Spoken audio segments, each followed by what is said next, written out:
Welcome to Jetta's Craft Cottage. Polymer clay has been around for some time. You can make jewelry, pins, beads, or your children can make fun figures with this clay. There are several name brands for polymer clay, such as Sculpey and Fimo. I like to use Sculpey clay because it's pliable and young children can work with it easily. These are some of the items my grandchildren have made. You can cover glass to make votives for candles. You can also cover tins, like these Altoid cans. You can even cover ink pens, and I'm going to show you how to do that today. I'm using Sculpey clay. You can get that at your local craft store, like Michael's or Joann's, or you can get it on Amazon. I like this because it has a variety of colors in it. There are many books that you can get either online or at the craft stores that deal with polymer clay.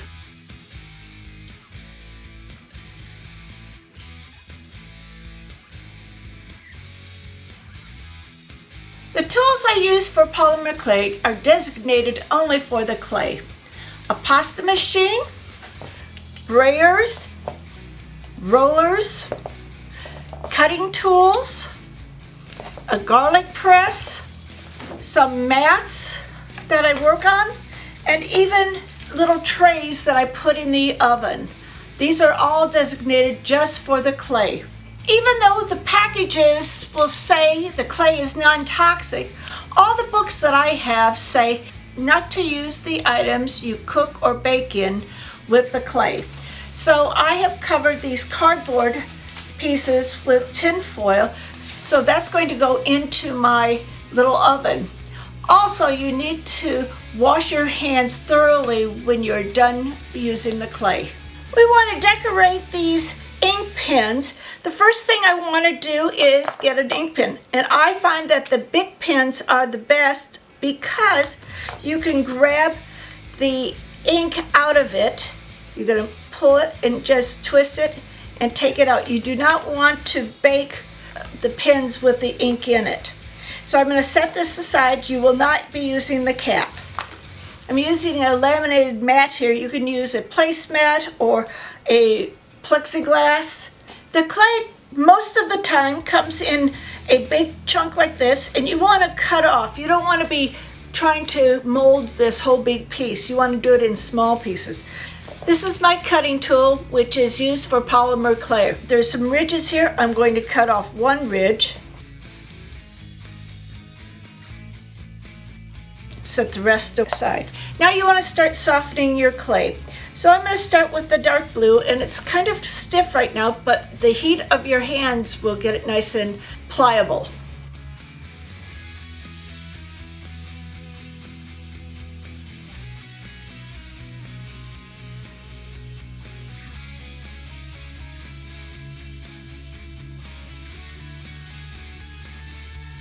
You can use the brayer or roller, or you can put it through your pasta machine.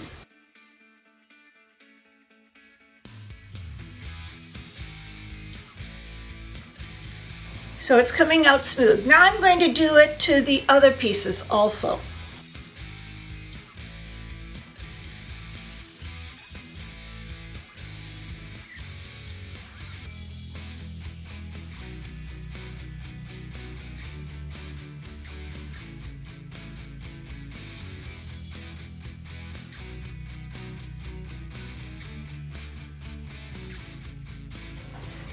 I'm going to use the three colors and put the dark blue on, and I'm going to put the beige on top of it, and then the purple.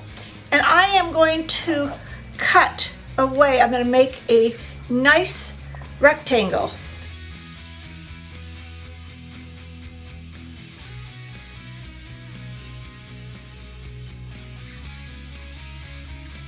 So you can see that all three pieces are on there. Now what I'm going to do is I'm going to start rolling it, and I'm going to roll it the long ways, and I'm going to make a cane.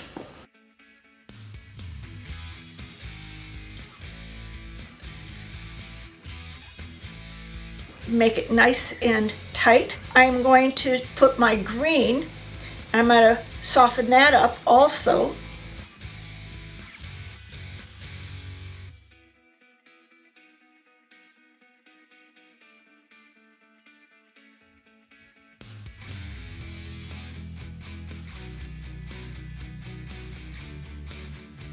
Now I'm going to put this on, put the green on the bottom, and I'm going to roll this,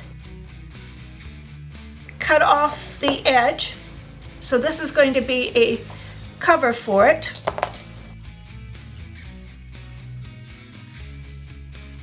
And I'm going to trim off any extra stuff at the end here.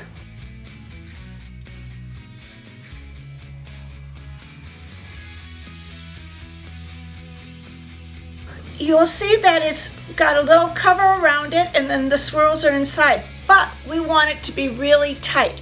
So we're going to make this go almost the size of the mat. So I'm going to roll it back and forth until I can get it at least 8 inches.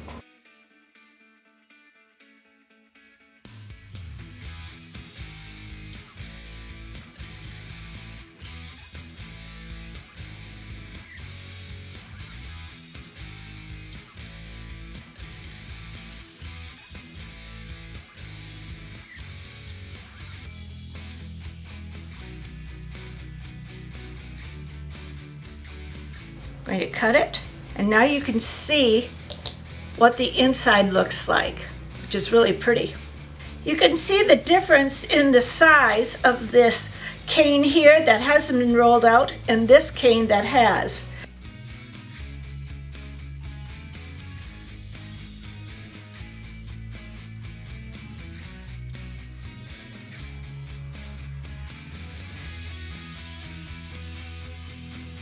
Now we can take the ink pen, just the shell of it.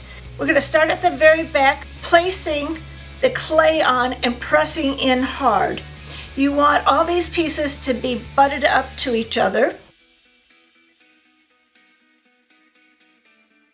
And we're going to continue this all the way to the end. We do not want to put it at the very tip.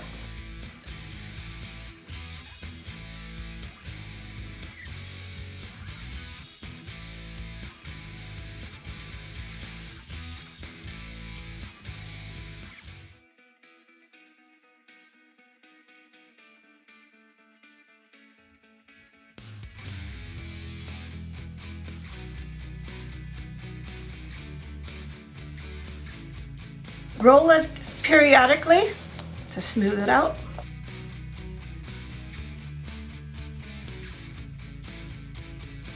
You want to make sure all the pieces are connected.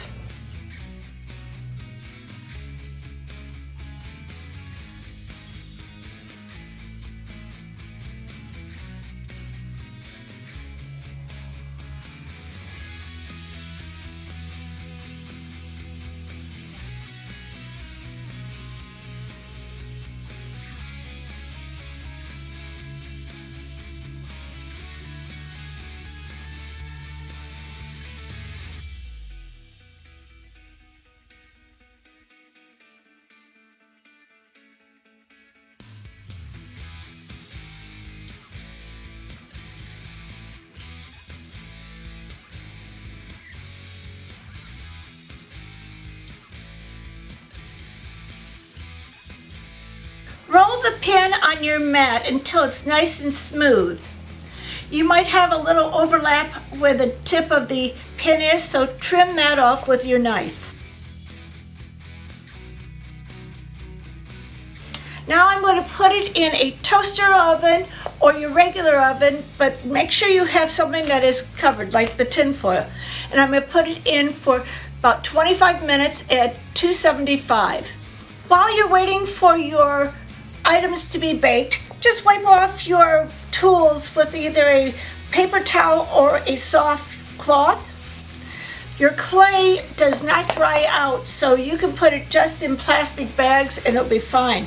I'm wiping down my pasta machine and the brayers or the rollers that I'm using, because the clay will stick to it sometimes and then you'll mix your colors, and you don't want that to happen. I have made different canes also. This one has a flower. Again, this was the swirl that we just did. And this one has like a little star. You can make your canes any way you would like.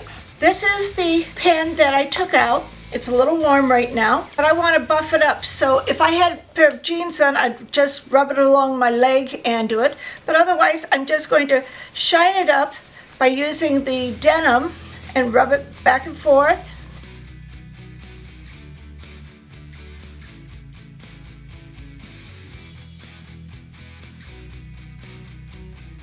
And it will shine up a little bit on that. Now we can put the ink back into our pen. Make sure it goes all the way in. And you're ready to go. I hope you'll try doing this ink pen or any of these other projects. It is fun, you'll like it, your kids will like it. Remember to like, comment, and subscribe to this channel. A day without sunshine is just an extra day for crafting.